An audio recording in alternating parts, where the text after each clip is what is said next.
sa akin nito, ano bang reaction ko daw doon sa tawag dito, pagbisita ni Bimbi tsaka ni Joshua kay ML. Sabi ko kahapon, huwag natin bigyan ng ng masyadong pansin yan dahil hindi naman sila elected official. May nagtanong kay PBBM mismo.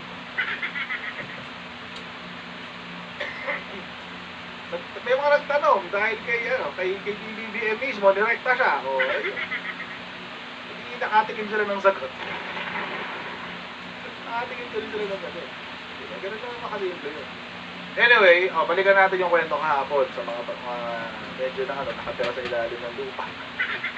Hindi alam kung ano yung mga nangyayari. Ito kasi yung ganap kahapon. Ayan na. So kahapon, nag-viral yung post ni FL na kasama niya si Josh tsaka si Bimbi. Alam naman natin lahat, diba? Alam naman natin lahat kung ano yung merong alitan sa gitna sa gitna ng Marcos at Aquino. Yung natin history niyan wala nang kapag hindi niyo pa alam ang history noon, magpasa na lang kayo ng history. Huwag kayo manonood ng pelikula tungkol dyan. Ako, magpasa na lang kayo. But anyway, so ito nga yun. So this caused the stir. Maraming nag-react na sabi ng mga DDS na, wala, na talaga, Unipink na. Unipink talaga. Pinagpalit lang talaga si Sarah sa mga dilawan. Ganun reaction mo na ba? Tigilid ang utak. Tigilid ang utak Parang tong saan na yun? Parang tong mamang to, yan. Kaya nga Duterte ang opposition ngayon. Parang ganyan reaction. But anyway, so may nagtanong kanina sa tawag dito kay PBBM mismo tungkol dyan sa sa picture na yan. Ano daw ba nangyari? Bakit daw ba bumisita? Ano bang meron? Etc. Again, mga kakotsero, actually, PBBM is really not obliged to answer. Tututuusin he's really not obliged to answer that question. Totoo lang. Real talk lang. Hindi siya obligado. Kasi, itong tatlo, si Bimbi, si Josh, at si FL, all of them are civilians. Hindi naman sila elected officials. So, he's not under any obligation to explain on their behalf. Pero, siyempre, hindi naman si BBB. Anong sinagot? Yeah. Okay naman daw talaga sila noon pa.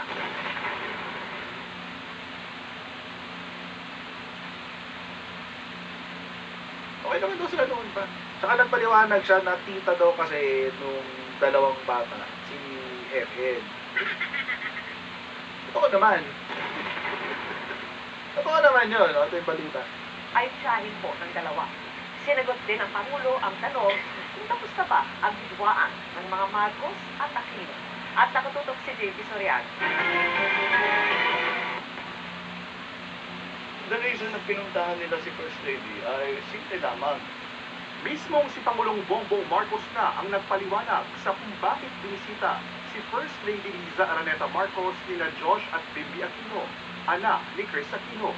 Iba-iba ang reaksyon sa post ng unang ginang kahapon, lalo't kilalang politikal na magkariba ang biyanan ng unang ginang na si dating Pangulong Ferdinand Marcos Sr. at ang lolo ni Bimbi na si dating Senador Pinoy Aquino. Pero sabi ng Pangulo, ang hindi madalas na nababanggit ay ang relasyon ni Bimbi sa kanyang asawa. Lisa is their aunt. Dahil ang kanyang auntie ay napangasawa si Don Bertola, the eldest brother of Cory. So, they're related. Kaya hindi naman nakakapagtaka. Kilala niya yung mga pamangkin niya very well. Ang natukoy ng Pangulo na Don Pepe ay tuli ni Chris na si Don Pedro Cojuangco na napangasawa ni Sari Cacho Cojuangco na kapatid naman ng ina ni First Lady Liza na si Maria Milagros Cacho Araneta. I think it was Chris Aquino who needed some assistance for something. It was just to help them for their travel arrangements. So tumulong si First Lady. Yun lang, papasalamat sila. And so I think it was a very fine gesture on the part of the Aquino family. I think it sort of, I suppose, put a little more, how do you say, personal, human interaction between our families. Hindi rin ito ang unang interaksyon ng dalawang pamilya matapos Correct. ang People Power Revolution. Sa kanyang night talkshow noon ay naka-one-on-one ni Chris ang ngayong Pangulo. Noong umanaw naman si dating Pangulong Cory, dumalaw at nakausap ng magkakapatid na Marcos ang ate ni Chris na si Bolsy. At sa gitna ng mga bagong tanong kung tapos na ba ang hidwaang Marcos at Aquino, sabi ngayon ng Pangulo, We've always been okay, we just don't agree politically. para sa GMA Integrated News, JP Soriano. We've always been okay, we just don't agree politically. Okay lang naman yun. Walang problema doon. Diba? Walang problema doon. Okay lang yun. Tataman tayo, nakakaiba sa politika. O, tulad no. Mamaya mag-comment ako dyan. Diba? Lahat naman tayo nakakaiba-iba sa politika. Minsan nga, sa politika, you're one way today and then tomorrow you're another way. Diba? Pero ganun eh. Halimbawa, tulad nito, diba si Roque yun, nag-ganyan. Nagdadramang ganyan si Roque, diba? Hindi tayo dyan sa picture. Sabi niya, kaya nga Duterte ang oposisyon ngayon kasi wala raw talagang labanan between the administration at pangadilawan, kaya Duterte daw dito ang oposisyon. Parang gano'n na sinasabi. Eh, okay lang naman isipin niya yan. Wala problema doon. Isipin niya yan. O, kasi dati, nandun siya sa Dilawan eh.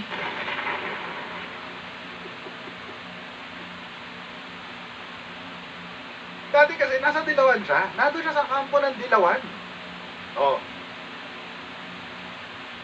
Noong una nga, mga Ojero, nung tumatakbo pa lang na presidente, si Digonggong na ngayon, eh kung kulang na lang, imuri niya hanggang sa small intestines. Sinabi pa niya, in-announce niya na huwag niyong iboboto. Sabihin niyo sa mga kaibigan niyo na huwag niyong iboboto si Rodrigo Roa Duterte. Sabi niya yun. Nangangampanya pa lang si Digong nun. Tapos, nung nanalo si Digong, magulat-gulat na lang tayo, after 1 year, ay na-appoint siya na spokes. 2017, biglang spokes na siya ni Digonggong. 2017, kalag di ba? O. Kasi yun. Alam na alam ni Harry Roque yan. Dapat nga. O, tapos Duterte siya. Tapos nilabanan niya yung mga dati niyang kasamang Dilawan. O. Okay lang yun. Nahati pa nga yung kanyang yung law firm na, di ba? Yung pinagmamalaki yung law firm o yung isa pala o yung volunteer na law firm. Tawag dito, inaano pa niya yung dati nakahiwalayan na niya dahil doon sa warrant sa ICC. Dahil kay Dio. O tapos, years later, tatakbo na si BBM na presidente, di ba? O si Sara, sumama kay BBM. All of a sudden, Harry Roque, biglang iniwanan si Digong. Iniwanan si Digong, guys. Ni Harry Roque. Iniwan si Digong. Saan lumipat? Lipat siya kay Bongbong Marcos. Yan. Ganon. Lipat siya bigla kay Bongbong Marcos at taas ang dahilan niya. Kasi dito si Sara, kaya dito. Ay? Talaga? Dahil nandun si Sara sa Unity? Ba't naman si Panelo? Hindi naman sumama sa Unity. Pero tumakbong na to. Under ng PDP laban.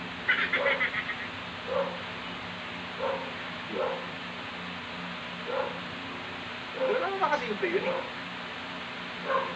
Si Robin Padilla, ganun din. Hindi, siya pala, magkasama pala sila sa Unity. Tapos ang ano nila, excuse nila kasi nandun si Sarah. Oh, yan, ganun eh. Biglang nagbombo. Kinain niya lahat ng sinabi niya na tungkol dun sa human rights violation ng mga Marcoses na.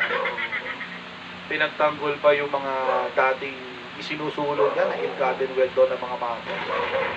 Ngayon, biglang nung tatakbong senador, kapito ko.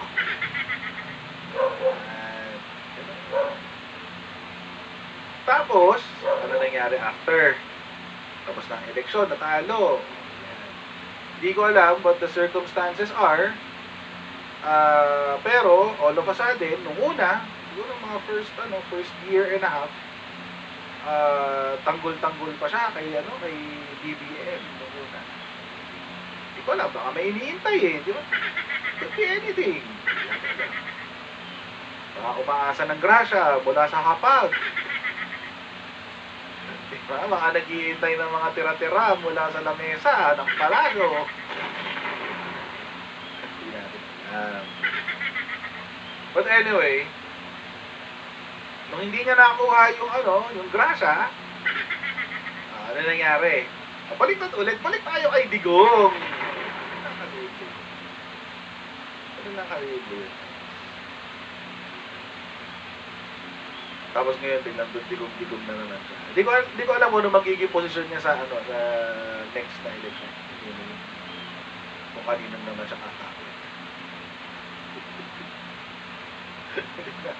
Hindi natin alam kung saan na naman siya kakapit next year o next elections sa 2028. Let's see. Kasi pag humina si Sara at walang Sarang tatakbo, good luck. Hindi natin alam saan pupulutin ito si Harry Roque. Kasi hinaway niya lahat eh. Hinaway niya yung administrasyon. Doon siya lilipa sa Dilawan ulit. Good luck. So ito naman, si Attorney Harry Roque naman, kung makapagsalita kayo na Duterte na ang oposisyon. Hindi naman sila nawala sa pagka-oposisyon. Oo. Hindi naman nawala sa oposisyon si Digong ever. Baka kasi nakalimutan nila ito eh.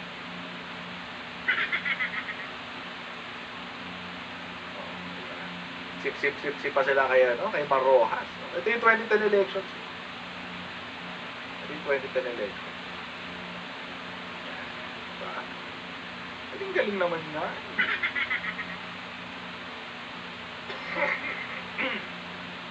Diba? Palakpakan guys. Yun oh.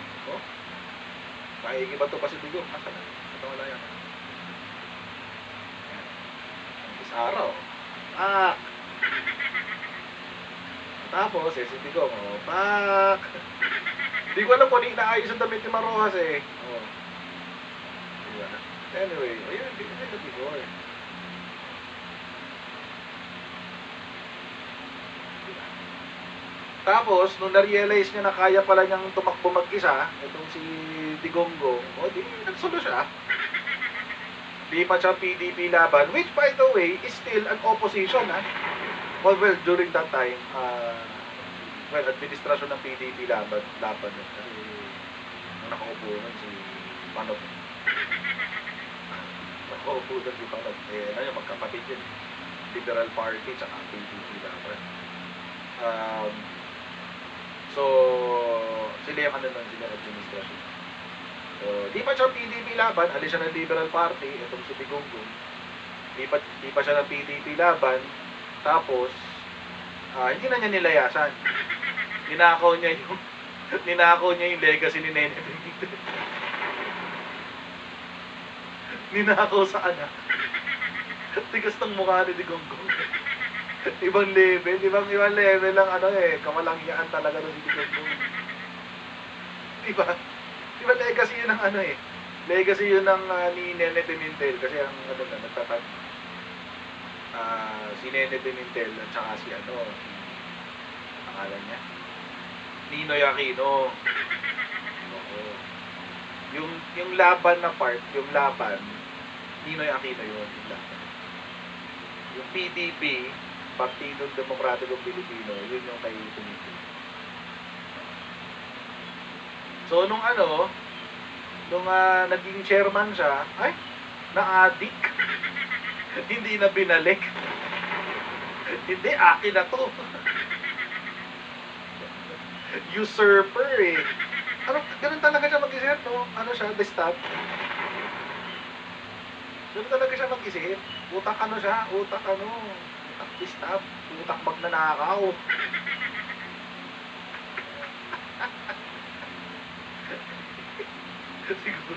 siguro si Coco Pimentel nung pumayag siya na tanggapin si Dico. Kasi legit na ninakaw niya yung isang buong partido. Ang galing. Ay, naku. Anyway. Ano yun eh, nakuha niya yun sa lakas ng we have to admit, during his time, malakas talaga siya. As in, malakas. Malakas talaga. Bumangga, gigiba. Pero, kaya lang siya malakas kasi it's because of social media. Kaya siya malakas. Malakas siya sa social media.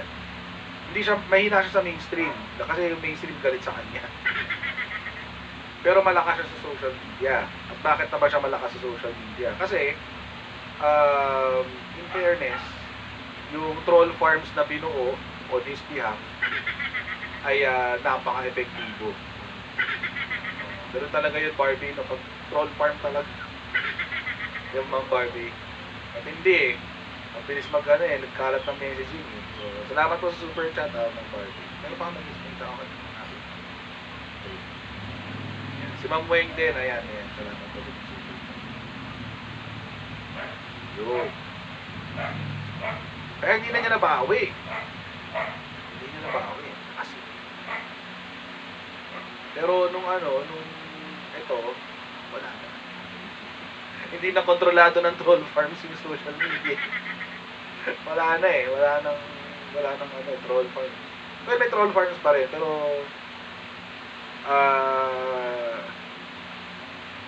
kumalat na yung suporta ng troll farms eh. Iba-iba. So, hindi na sa masyado na tuloy. Kaya yun. Hindi lang yan mga kochero Kasi baka gusto na ipaliwanag ni Atty. Harry Roque ito. Yan, friends in Davao, Lenny Robredo and Sara Duterte dito. Friends daw! Friends daw sila! Ano to? Ito naman yung 2016 elections. So, hindi ko alam kung sino ang binoto ni Sara Duterte in 2016 elections. But I doubt it is Bongbong Marcos. Feeling ko it's either Cayetano or Len. Either of them. And I'm banking on Len. Feeling ko si Len yung binoto. I'm not sure. Hindi ko lang, feeling ko lang naman. Kasi,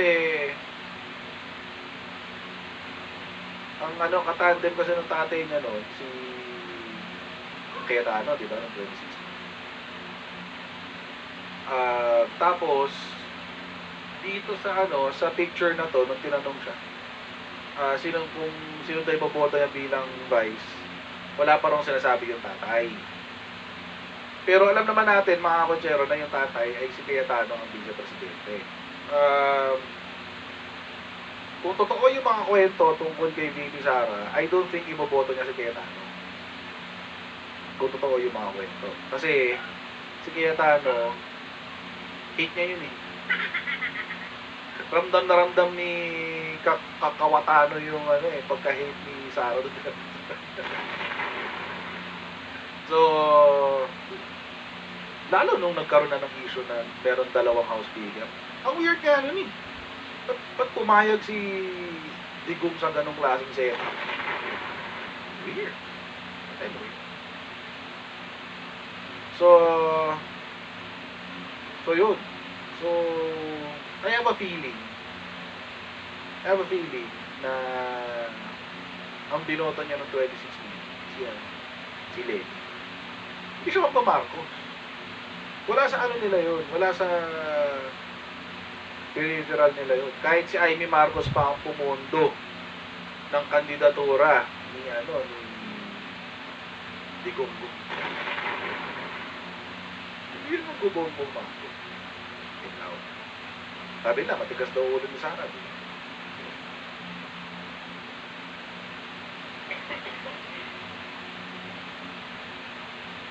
Ang isang mata ko pikit. Hindi.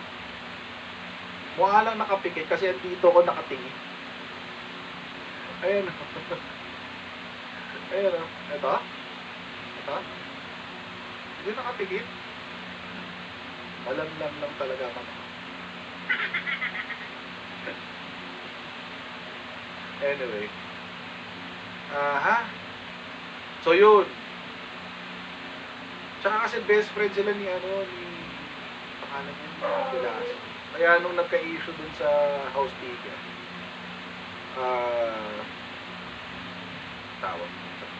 nagka-issue sa House Speaker, si Velasco yung kinampihan sa ang dami niyang pinakailaman pala nun, no? Come to think of it, ang dami niyang pinakailaman sa lower house ng panahon ni Digong. Una si Alvarez, tinanggal si Alvarez, tapos pinasok si GMA, tapos bigla nung si Cayetano na biglang pinalitan dahil nga daw dun sa gentleman's agreement, whatever. Anyway, weird lang. But anyway, nung ako I have a feeling na baka si Lenin din. Feeling lang naman, hindi ako sure. Pero kung totoo yung mga kwento-kwento tungkol sa ugali ni Sara at hindi siya masyadong palasunod sa utos ng tatay niya, most probably yun. So, nakakatawa lang yung reaction ng mga dito kasi. Hindi ko nagigets eh. Hindi ko nagigets kung bakit mabigat yung reaction. Ang daming sinabi.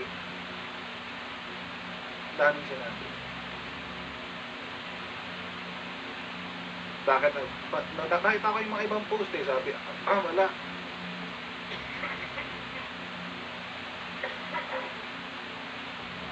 Kita ko yung mga post, sabi, wala, dilawan na talaga yung administrasyon ngayon, etc. Bakit dilawan? Kahit nakakita lang kayo ng video.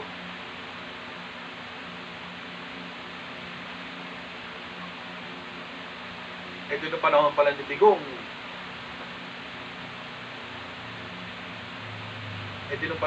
Digong.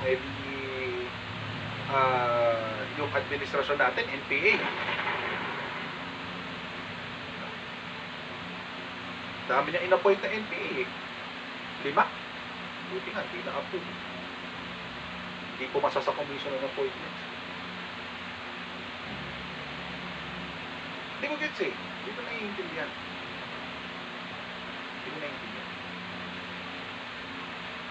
And again, going back, number 1, civilian naman itong tatlong. They're civilians. Hindi sila gumagawa ng polisiya. They don't engage in policy drafting, making, decision making, what have you. Wala silang ganun.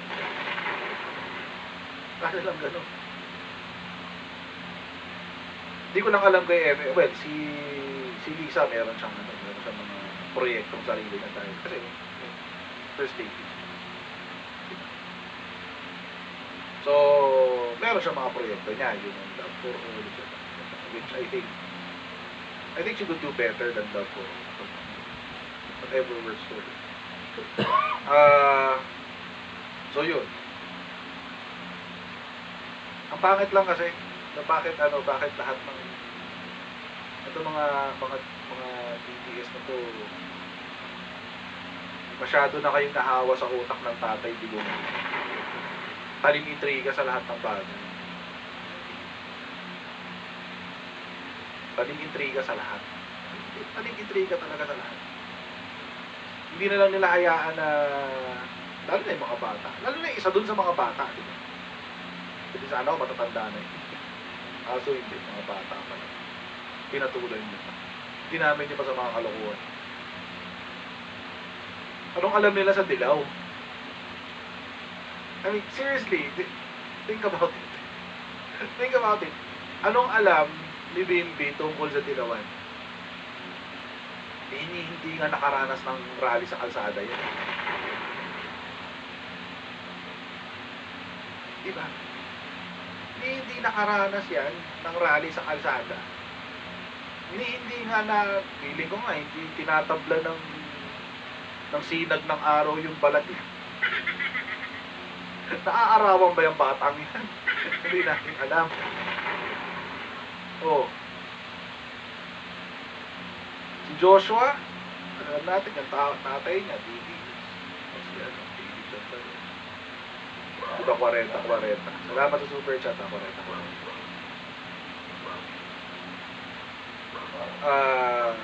Mas lalo na yan. Hindi niya naiintindihan ang konsepto ng dilawan. Alam naman natin yan kung bakit ganun.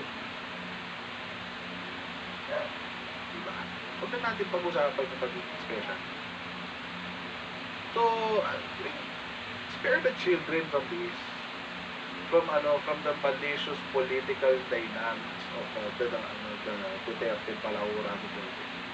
Kawawa naman yung mga bata. Hindi naman nila pinili yan eh. Hindi naman nila pinili na maging anak ni Chris Aquino. Diba? So, walang dapat di na nila dyan ang mali. Kung gusto nilang kung gusto nilang tirahin si FL, well, it's there. Hindi. Si Bilya naman. Punto rin. Diba? It's the point. Anong punto? Kung sisitahin mo si Tisa, what? Anong gagawin niya? Wala naman siya yung nahawakang ahensya. Hindi naman siya appointed official.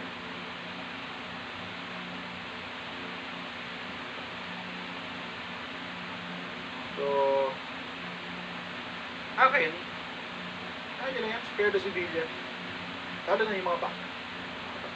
Lalo na mayroong isang special. Hindi niya alam.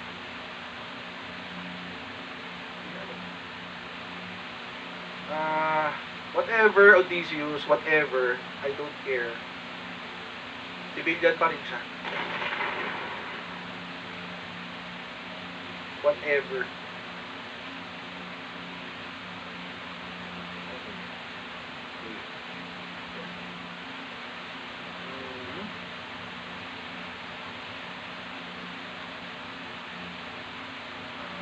Insecure lang si Harry. Bakit kay Bibi? Insecure lang si Harry kay Bibi. Why?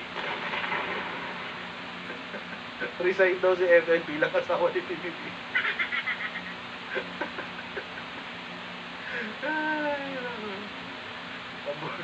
Nakakay ko sa kanya. Oh, si Odysseus kasi if eto sige, papatulang ko to. If I agree with this statement, Odysseus, you're giving the DDS the leeway to propagandize the idea that the president is being influenced by the first lady. Diba? Diba? Diba? Is that a fact?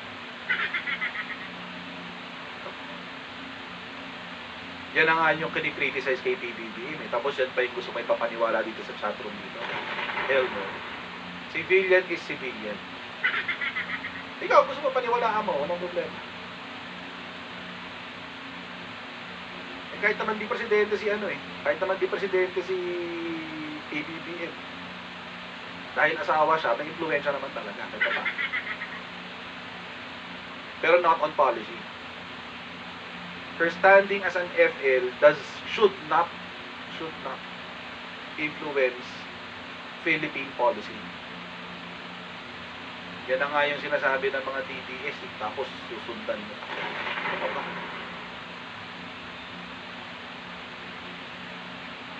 O see? Sige, tuloy mo lang yan. Tuloy mo. Paniwalaan mo yan. Paniwalaan mo na lang yan. O.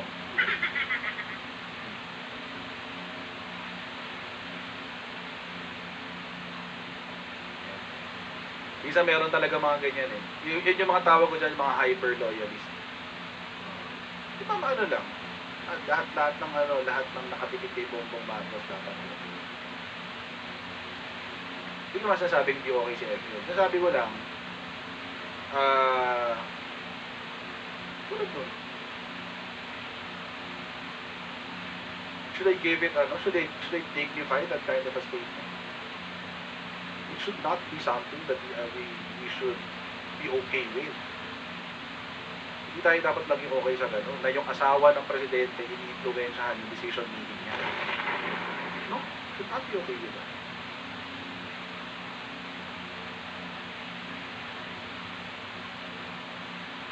So,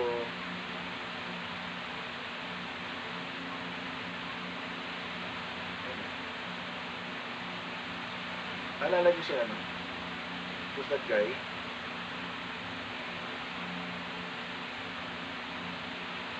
Si Mike Arroyo. Si Mike yung Mike Arroyo ba yun? Yung pangalan ng asawa yung asawa ni GM. Diba? Yun, yung asawa ni Mike Arroyo. Ni GM. Diba may ganun din naging chismis? Happy ba kayo? Happy ba kayo ng ganun?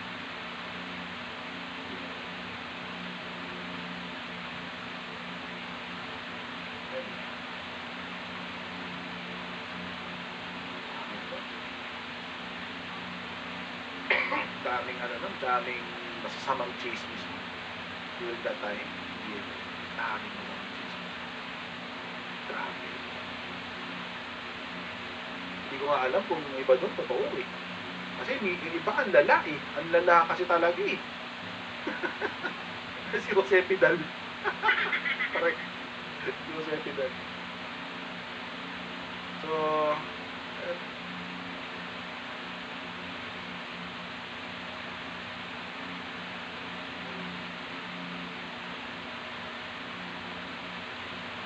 parang tatlong walang asawa. Ganun din, di ba? O, sige, balik tayo dyan kay Apo Lakay. Si Apo Lakay, marami ring nag-criticize sa kanya because of Imelda. Di ba? Tapos meron din mga chismis na ganyan na ini-influensyahan daw ni Madam Imelda ni Apo Lakay, which is far from the truth. In fact, baliktad. Baliktad pa nga ang nangyayari. Sa totoong buhay, si Apo Lakay, tinuturuan niya si Madam Imelda kung paano gawin yung trabaho niya during that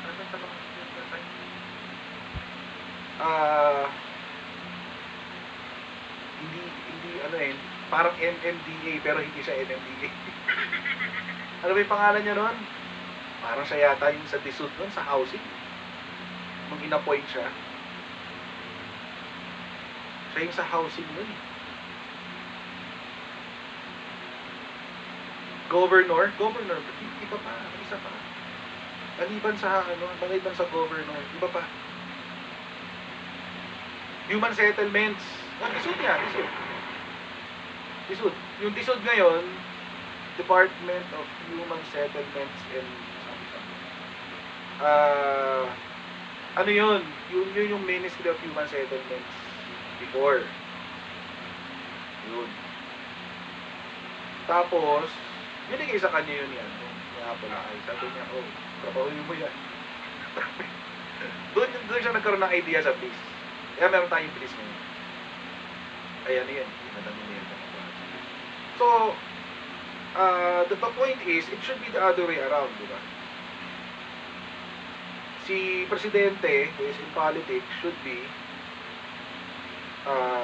influencing the first gentleman or the first lady, whoever that is. Not the other way around. Kaya yung sinasabi ni Odysseus kanina, hindi ko sasakyan yun. Nagkakasakit. Being a first lady is not a position of privilege. It's not. It's not. Kasi kung tutuusin, kung hindi naman asawa yung presidente mo, then it's not a privilege anymore. Just a marriage partner. The position of privilege is the presidency. Yun yung position of privilege. Kaya yun, mahaba na. Masyado na kumahaba. Anyway.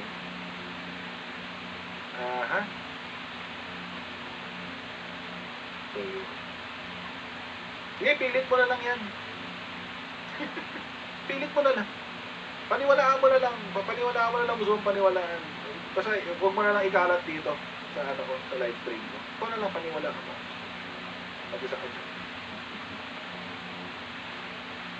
Anyway.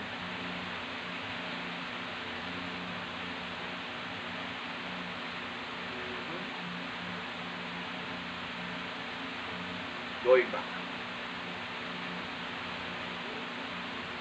Going back. Ano yun lang yan, mga ganyan makipag-art yung high school eh. But she could. Case in point. May example ka ba? Wala. Pangit kasi. Anyway, going back. Sino ang FL ni Digong noon? Ay!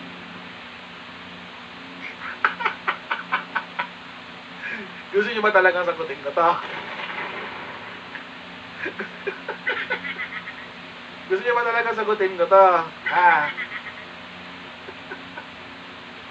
Yung FL niya. Sinagot nyo na eh. Ano? Si Bongo daw. Isa kayo na sinabi. Iisa rin tayo. Iisa rin na pumasok sa utak natin lahat eh, si Bongo. Ano ka lang, di ba? Bongo. Hanip. Hanip. Great minds. Think alike. Anyway.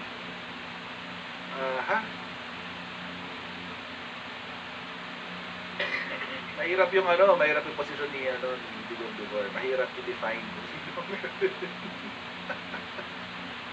Mahirap i-define kung sino ang FL during that time.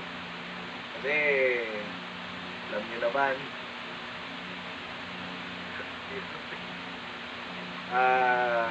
Are we going by ano, by official, unofficial, or chismis? kasi merong ano eh, merong official on paper.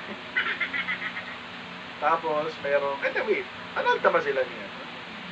Zimmerman. Ano ba sila? Ano ba sila? Parang, di ko sure eh. Hindi ko research ano eh. I never do it. But anyway, so kung di sila ano, kung di sila anal, yung official,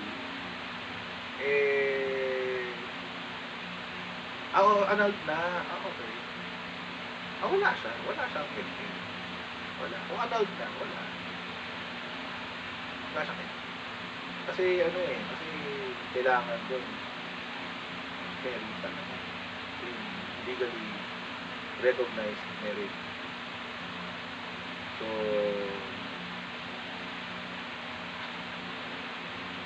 So ano?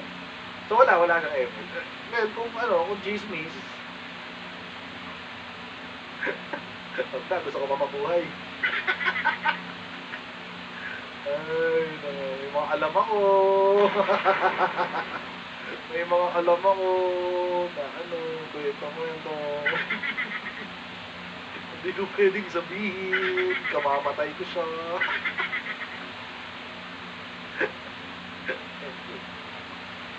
Anyway. So yun, at least nakausap topic na tayo. Bilis, di ba? 4 to 6 minutes.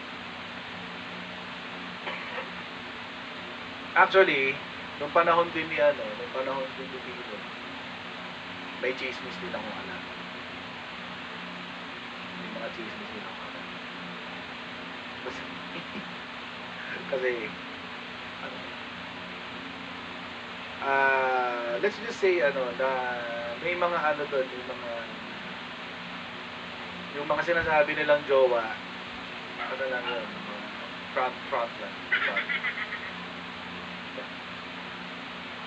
Ganito lang ang pwede kong ano, sabihin kasi kumamatay ko na yan eh. Pag yan, kumamatay ko na. Anyway.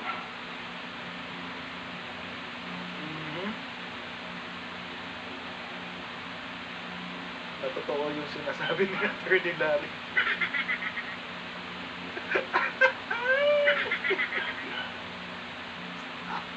Basta!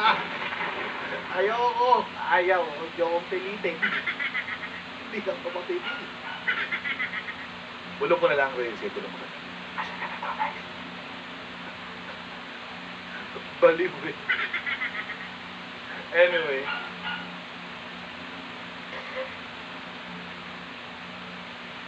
Ay, huwag natin pag-usapan yung mga ganyan. Mahirap yan. Nakamamatay. Nakakamatay. Anyway, okay, tuloy tayo sa ating second topic. Maiki lang itong first two topics natin kasi mga tawag dito. Developments lang, mga developments. So, eto naman, yung development doon kay Kibulok. Ay, grabe ko kayo. Alam nyo, ito mga kochero, real talk to, real talk. Real talk. Nakakas na ako ng paa. Real talk to guys, real talk. Minsan, pag nakikita ko si PBBM na naiinis, natutuwa ako. Promise.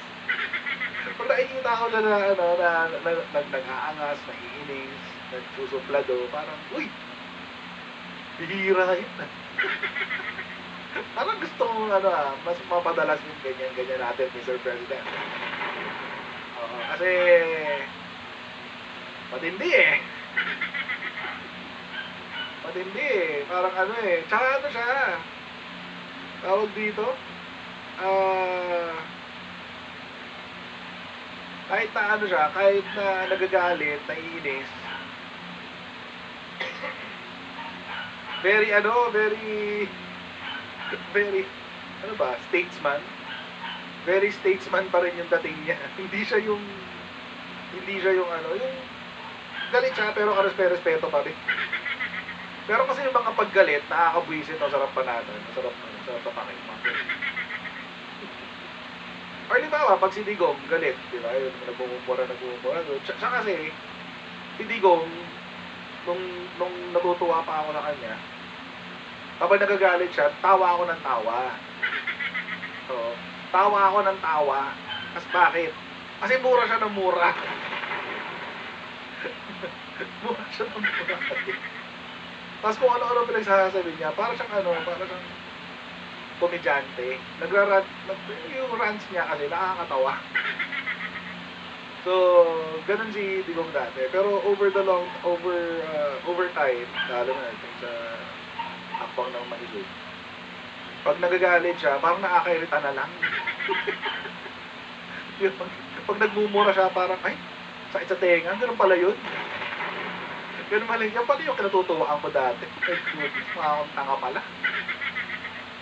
Natutuwa ako dyan. Ito kay PBBM, hindi ka makaka-feel ng inis.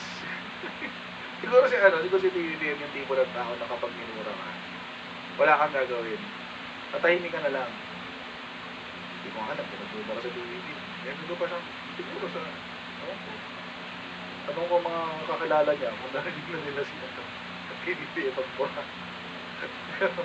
Hindi ko alam pero let's say nagmumura si PBBM. Yung kapag nagmura siya, tatahimik ka na lang. Tapos, i-internalize mo na lang kung anong ginawa mong mali. Halimbawa. Pero, I've never heard him cuss. I've never heard him curse and cuss. Ilocano siguro. Pinagdam na.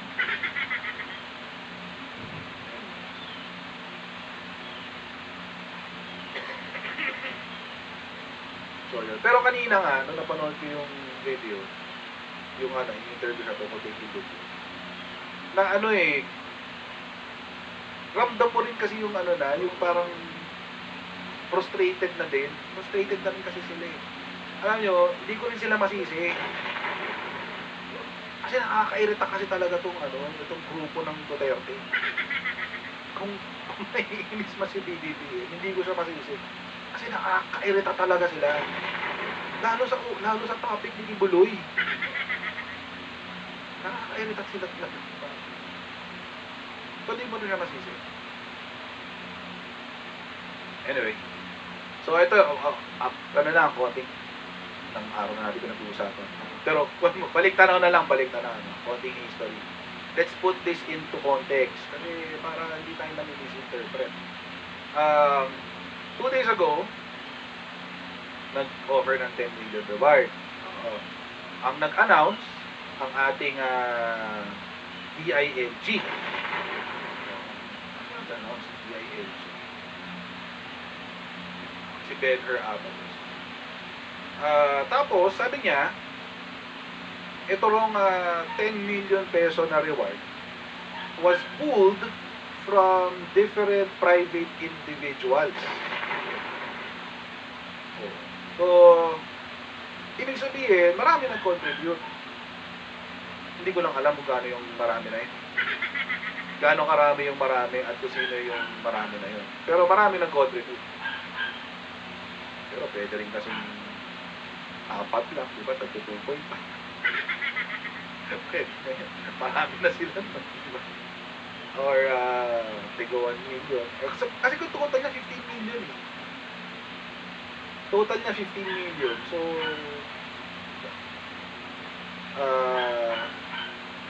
baka nga inisip ko pa nun, baka yung buong 15 million, ano eh. Kay Kibuloy lang dapat eh. Pinati na lang para isama yung mga accomplice. Yung 5 accomplice. So,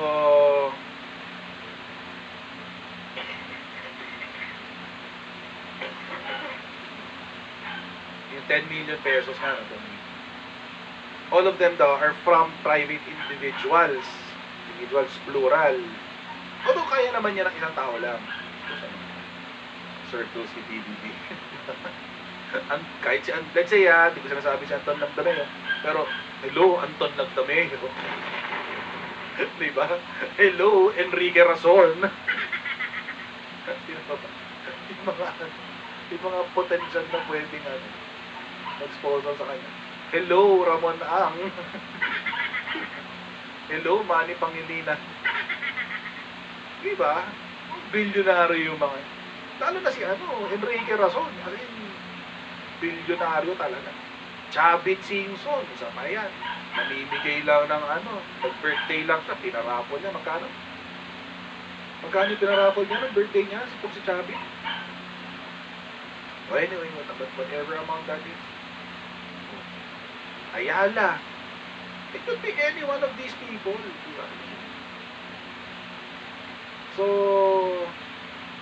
and many more. Many more pa. Ano naman yung iniikutan nilang grupo, mga rich kids along the block. Anyway. So, ayun na nga. Dahil nga daw doon sa pagkakabigay ng 10 million na nagsalita yung abogado. Si Atty. Topacio. Kahapon na to, tinapos na ito kahapon. So, kahapon. Masyadong daw yung motibo. Ano yung motibo dyan? Bakit ganun? Bakit to pribadong tao? Ano daw yung motibo ng mga pribadong tao na yan? At bakit to gustong unahin si Kibuloy?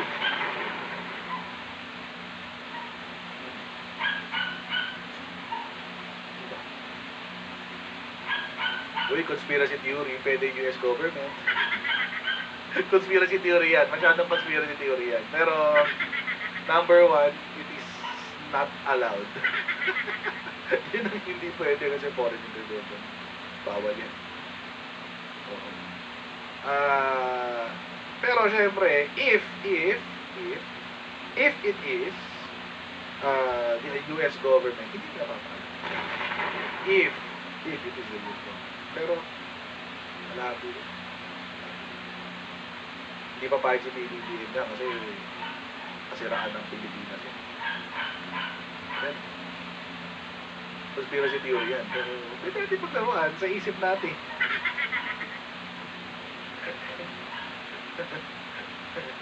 Game.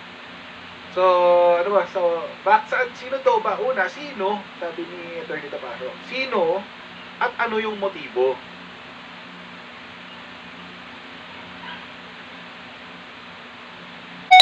Again, with due respect kay Atty. Taparo, so what? Ano naman po kung ano yung motibo nila? Kahit naman po ano yung motibo nila, whether it is for their gain or not, the fact of the matter is, meron pa rin pong kaso na dapat harapin si Kibuloy sa korte. Ano yan eh? This is typical DDS gaslighting.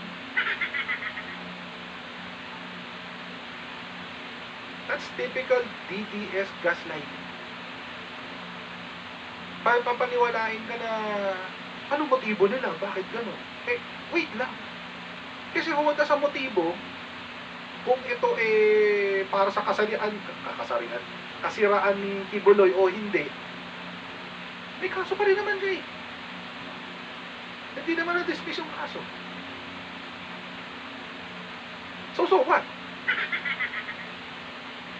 Ang pake. Ano pake? Diba? Gaslighting yan eh. Gaslighting yan. Mga kodyero, pati nga sa korte, hindi tinitingnan ng motibo eh. Hindi importante yung motibo. Sa criminal, sa mga kaso, anong motibo mo? Hindi na ano yun. Yung intention, yun ang gustong alamin. Intent. Motivation and intent are two different things.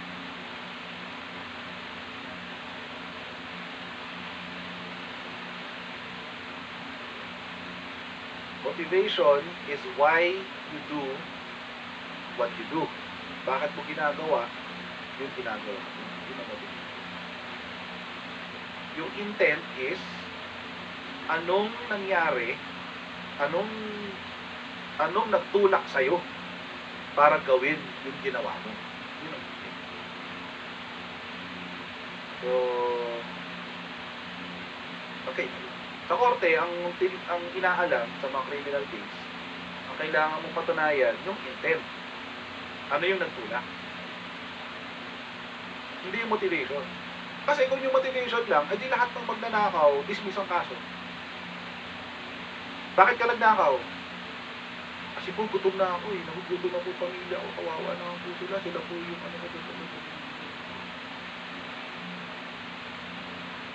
ganun ba? Sige, dismiss. Kawawa na pamilya. Yun yung motivation eh.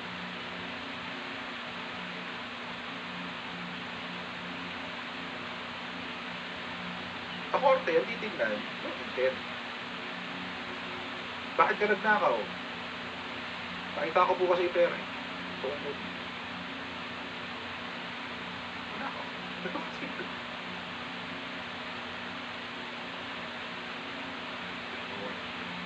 So, kaya na nung kahapon ko pa gusto sabihin, pero nire-reserve ko kasi tawag dito. Hinintay ko mag-react si PBBM. Good thing he did. So, it doesn't matter actually. It doesn't matter what the motivation is. Kasi kahit mabuti o masama yung motivation, ang punto, the fact of the matter is, mayroon pa rin siyang nilabag na batas at kailangan pa rin niyang umarap sa korte. Yun pa rin ang punto. Yun pa rin ang ending. Wala kayo napupunta. Kaya, well, again, I'm just chalking this up to the zeal of Attorney Topacio to protect the interest of his client. Siyempre, ito yan. So, yun. Aha. However, when asked if they will formally question the bounty, Topacio did not give a categorical answer and expressed hope that Abalos would take back the bounty. O, see? Hindi nga nila i-contest eh. Bakit? Kasi alam nila na walang legal backing yun. Walang legal precedent sa pag-contest ng tawag dito, ng reward. Anong gagawin mo? Pupunta ka sa Supreme Court? Magpa-file ka ng Magpa-file ka ng petition for certiorari under Rule 65? Tapos ang sasabihin mo sa Supreme Court? Kasi ang DILG acted beyond its jurisdiction, in excess, beyond and in excess of its jurisdiction. Bakit? Nagbigay po kasi sila ng reward eh. Para arrestuhin yung kliyente ko. Nagbigay ko sila ng reward. 10 million. Diba? How ridiculous does that sound? Ang pangit, diba? Punta ka Supreme Court dahil lang kinontes mo yung reward. Okay, maski siya ako. Maski si Atty. Topacio. Alam niya yan eh. Alam niya kasi na walang legal precedent yun. Baka gusto niya, kaumpisahan niya. Kung gusto niya, siya yung maging una. Oh. Kaya ang asa lang niya, siguro naman makikita niya, maybe he will see the error of his ways at bawiin niya yan. Kunin na lang ng pondo ng gobyerno at ilagay sa lugar yung ama. Diba? Nagreklamo siya. Galit na. May pinanood natin video kahapon. Galit na galit siya doon sa nag-i-interview. Galit na galit siya. Tapos, ang ending ng gusto niyang gawin, hindi, sila, gusto ko pawiin nila.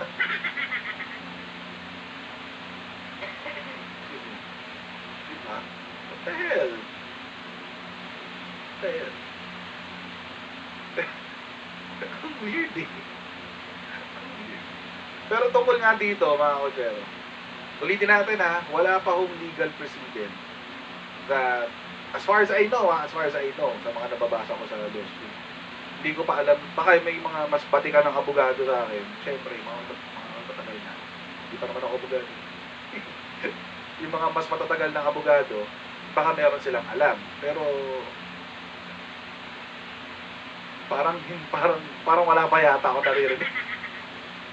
So, as far as I know, and as far as legal precedence is concerned, hindi po bawal mag-issue ng reward ang isang private individual. Hindi po bawal. Tulad nga ng example ko kahapon, paano kapag yung anak ko nawawala? God forbid. Tapos, magpapareward ako. Bawal yun. Kailangan mag-request pa ako sa DILG. DILG po, okay lang po ba na humingi po ako ng reward? Kunin nyo po sa budget nyo. Okay lang po ba yun? Kahit 1 million. 1 million po kasi gusto ko ipa-reward sana eh. Kaya nyo po ba yung 1 million? Diba? Gagawin ko ba yun?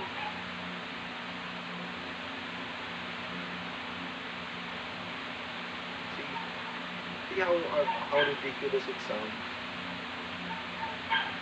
So, as far as I know, wala pang ako nababalitaan ng bawal ng bounty. Bawal magbigay ang private individuals ng bounty. Lalo na kung gusto naman tulungan lang yung gobyerno. Kaya sumagot na si PBBM dyan. Sabi niya kay Kibuloy, magpakita ka na lang! Ang bargas ko dito. Ang gaspang ko. Ang gaspang ko dito na slide. Magpakita ka na lang!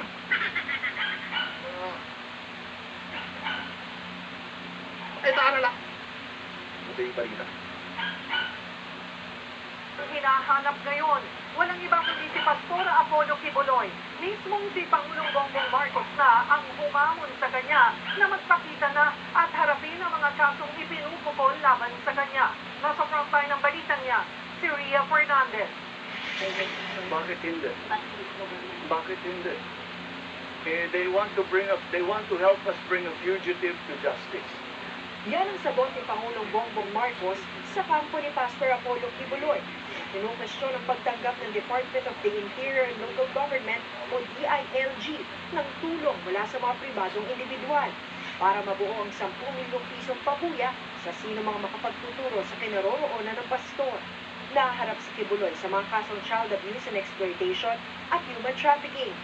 Unang iginiit ng legal counsel ni Kibuloy na si Attorney Ferdinand Topacio na dapat sa pondo ng gobyerno kinukuha ang pabuya. Kailangan din daw isiwalag ng DILG kung sino ang nagbigay ng reward.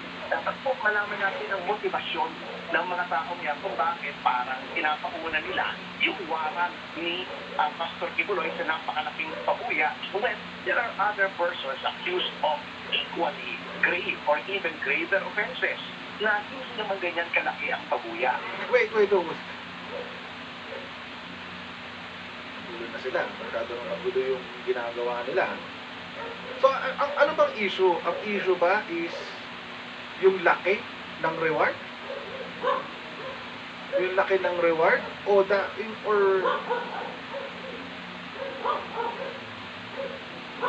dahil, or wag siya unahin. Kasi, ang weird.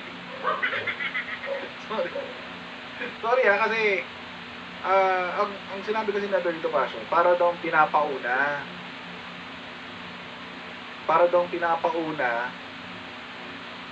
si Kibuloy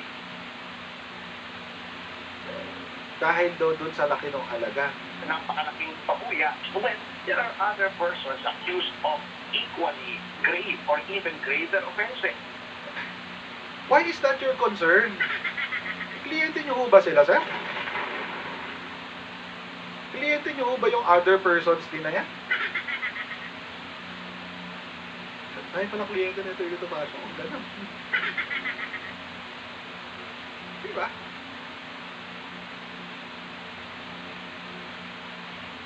Why is that a concern? Ang weird eh.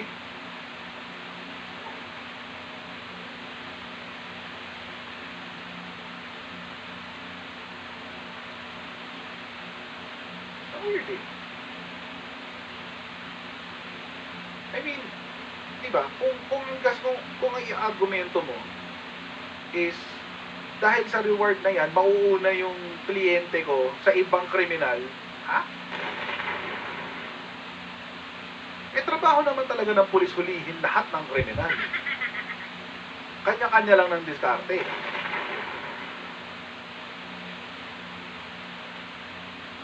Trabaho naman nila yun eh.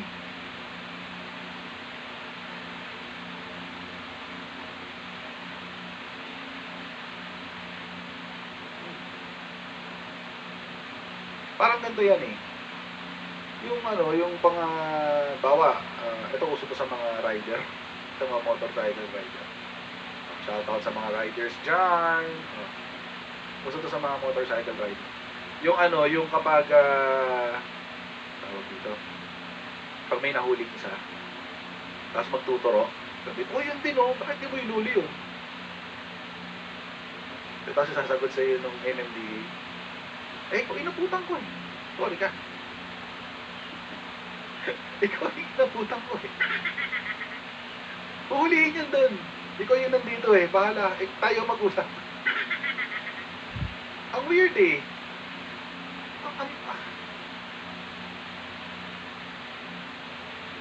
So what? Lahat naman yan huhulihin. Lahat naman sila may warrant. Bakit may 10 million si Kibuloy? Mayroong mga taong may gusto na siyang hulihin ngayon. Gusto nang mahuli ngayon.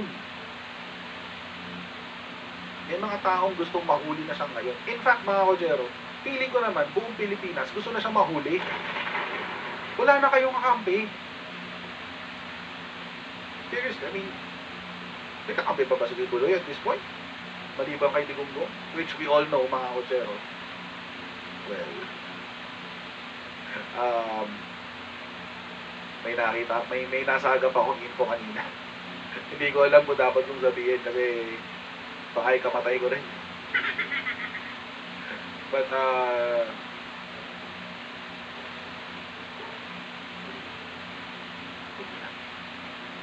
anyway. So, yun. Yung mga members niya, mahal pa siya. Ilan lang yun? 7,000? yung bilang niya na 7 million, mga kochero. Hindi 7 million yun, 7,000.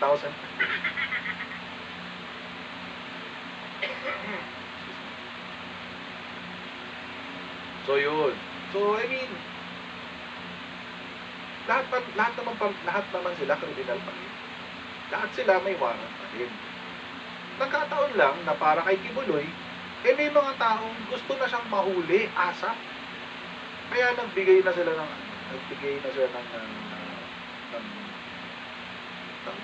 pabuya. Asa? Hindi pwede. Walang patumpik-tumpik, walang ganun. Kailangan mahuli na siya. At saka actually may sinabi si BBBM dito na ako, I agree with it a lot. As in 100%. Test na hindi naman ganyan kalaki ang pabuya. Pero wala naman daw nakikitang masama si Pangulong Marcos sa pag-aalok ng pabuya. He is a fugitive. He is hiding from the law. Exactly. Now, if there are private citizens who want to assist the government in that effort to bring him to justice, I do not see what is any. So he can question their motives as much as they want. Hamon pa ng Pangulo kay Kibuloy, But magpakita siya. I question his motives. Let me question his motives. Bakit lagi kaming kine-question? Sinusundan lang namin ang batas. Yun, no? Tigil na si BBBM doon, no? Taman nyo ba? Taman nyo. Taman nyo yung gigil ni BBBM dito. Parang may hugot, eh. Si Mr. President, Mr. Pres, parang may pinanghugutan ka doon, ah. Yung ba yung yung nangyari last June? Diba? Galit na si Pops, guys. Galit na si Pops. Question his motive. Yun, no? Let me Higit, eh. question his motive. Tama yun. Question din ang bakit ayaw mo pa rin sumuko? Anong motivasyon mo? Anong motibo mo? Bakit ayaw mo pang sumuko? Kasi guilty ako, eh. Bigla sumagot si Kibuloy, no? Kasi guilty ako, eh.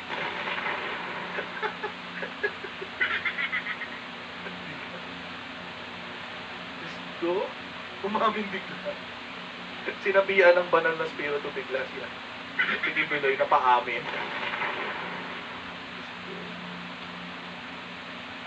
Pero gigil si BBM, di ba? May stress, eh. Ini-stress niya yung mga salita niya. Bakit lagi kaming kine-question? Sinusundan lang namin ang batas. I think he is referring to yung nangyaring yung pag-serve ng warrant of arrest. Tapos the following day biglang nagsisigaw yung kampo nila Duterte ng overkill. Ay, Diyos ko. Overkill. Anong overkill dun? Eh kung dalawang pulis lang ang nagpunta dun sa or kung yung port sheriff lang ang nag-issue ng warrant of arrest. Hindi pa nga pwede. Kung walang pulis dun, o may dalawang pulis lang na nagpunta dun para mag-issue ng warrant of arrest. O di yung mga pulis ang in-overkill nyo. Dami-daming tao dun. May leak pa. O. Mga kutsero, imposible naman alas 3 ng madaling araw, nagdadasal kayo. Alas 3 ng madaling araw, nagdadasal? Talaga ba? Ano ba yun? Talo niyo pa mga Hudyo?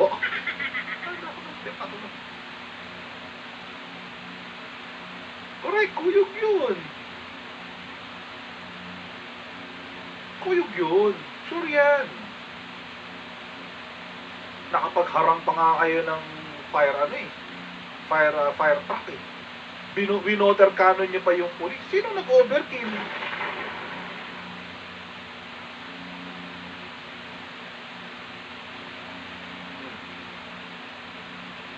Sino nag-overkill?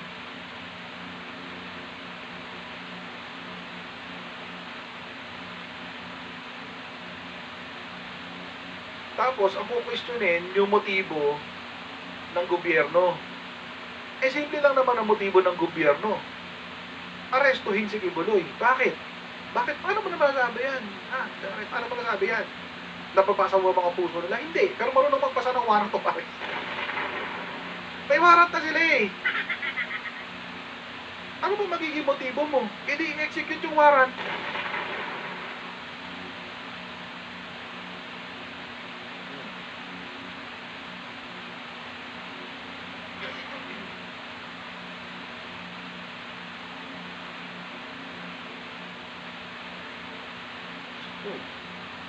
Nagawat pa nga mga Pilipino kasi. Ginagawa tayong mga yung alam nyo, ito yung ginagawa ng mga DBS ngayon, lalo yung mga DBS Bulagos, tsaka yung SMNI na.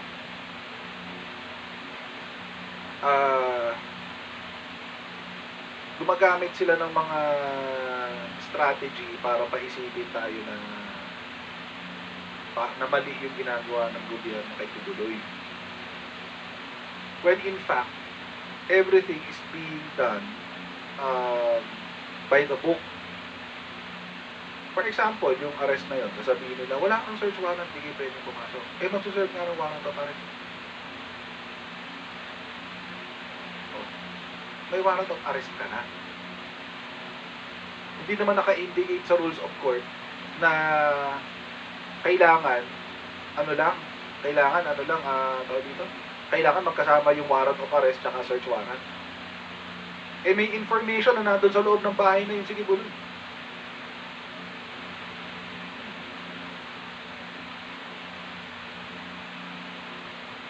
Diba?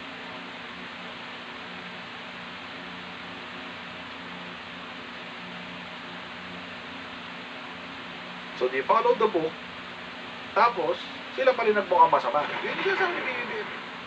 Nag-i-implement na kami ng batas.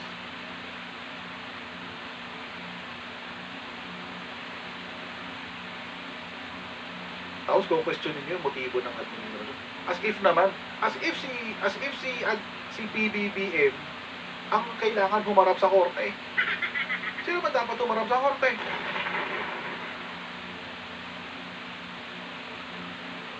Kaya kung syempre, kung DDS ka, wala. Hindi mo iisipin mo, kung ano yung sasabihin ng mga DDS Bulagro sa paligid. Pero kung if you're a critical thinker,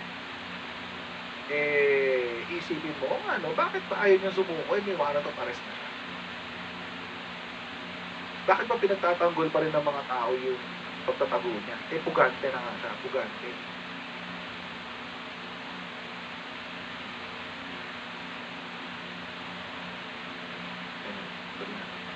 Lang namin ang batas. Una nang sinabi ng kampo ni Kibuloy na wala pang balak sumuko ngayon ng pastor dahil hindi naman maayos ang justice system sa bansa. Nauna naman nang sinabi ni dating Pangulong Rodrigo Duterte na alam niya si Kibuloy pero secret daw.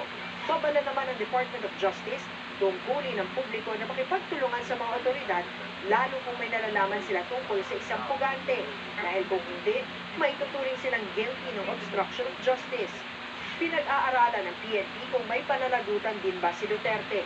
Pero ayon kay dating presidential spokesperson na si Attorney Salvador Panelo, nagjo-joke lang si Digo. Nagbabalita. Kaya na naman sila, nagjo-joke na naman. Puro sila kanya. Imagine, ganyan nila ginagawa ng tao, mga kusin. Hindi, kilala nyo naman. Si Panelo may iligin sa ganun. Kapag pinagtatanggol niya si Digo sa mga kabalbalan, sasabihin, kilala nyo naman si Tatay Digo. Alam nyo naman, kapag siya nagsasalita, minsan, it's a hyperbolic statement. Nagbibiro lang. Matanda na yung nagbibiro lang. So, sinabi ni Medjaldea, seryoso. Tapos seryoso daw si Digong. Tapos sinabi ni Panelo, nagbibiro lang. So, sino ba paniwalaan namin siya? Might as well, mga kotse. Ito talaga. This is the best way to deal with anything that Rodrigo Duterte says. And even his kids. Don't believe it. That's the best way, mga kotsero, para malaman mo kung nagsasabi ng totoo si Digong o hindi. Huwag mo na lang isipin na nagsasabi siya ng totoo. Isipin mo na lang palagi siyang nagsisinungaling. Huwag niyo pong kalimutan, mga kotsero. Lying is the devil's first language.